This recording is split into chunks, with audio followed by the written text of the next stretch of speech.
की जेव्हा आपण लग्न म्हणतो त्यावेळेस फक्त दोन व्यक्ती नाही तर दोन फॅमिलीज देखील त्याच्यामध्ये एकत्र येतात.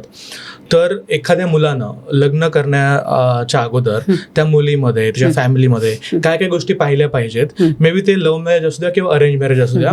आणि मग त्यानंतर मला हेही सांगा की मुलानं देखील काय गोष्टी त्या फॅमिलीकडून किंवा त्या मुलीमध्ये पाहिल्या पाहिजेत. ठीक आहे. हे सांगायच्या आधी मी एक एक्झाम्पल देऊ तुला.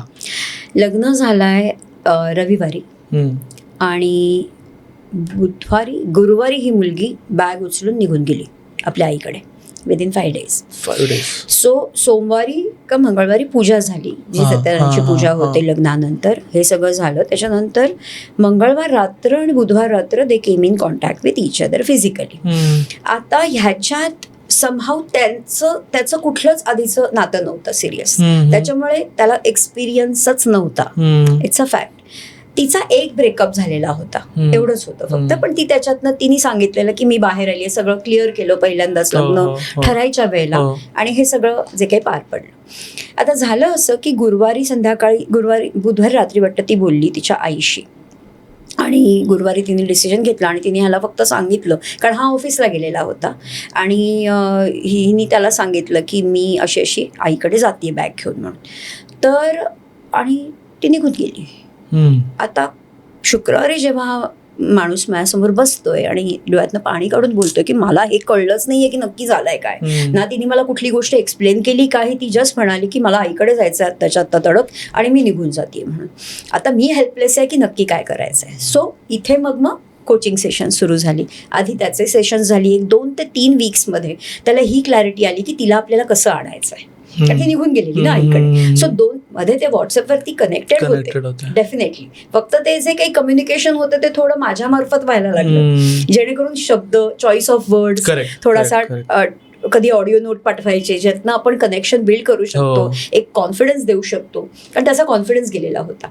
ह्या 2-3 वीक्समध्ये त्याचा कॉन्फिडन्स परत आलापेक्षा त्यांनी ऍक्शन करायला सुरुवात केली की नक्की काय करायचं, एक क्लॅरिटी आली. ती परत आली. ती परत आल्यानंतर तो एकदा तिला माझ्याकडे घेऊन आला. मी कपल कोचिंग करत नाही, म्हणजे मला गरज नाही लागत, मला फक्त एक पार्टनरची गरज लागते. That's what my expertise is, आणि दॅट्स अ गेम चेंजर. त्यामुळे दुसऱ्याला माहितीही नसतं की हा कोचिंग घेतोय ते, पण तरीही फरक कळतो.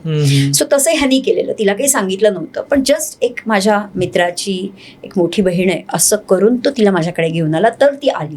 तुम्ही जर आधीच सांगितलं की अशा अशा कोच आहेत, अशा अशा मेंटॉर आहेत, आपल्याला त्यांच्याकडे जायचं आहे. इंडियन माइंडसेट अजूनही तेवढा ऍक्सेप्टन्स मध्ये नाही गेलाय, प्लीज अंडरस्टँड. सो आपल्याला सोल्युशन हवंय की नाही, मग ते कुठच्याही मार्गाने असेल, आपण काही कोणाचं म्हणजे खोटेपणा नाही करत.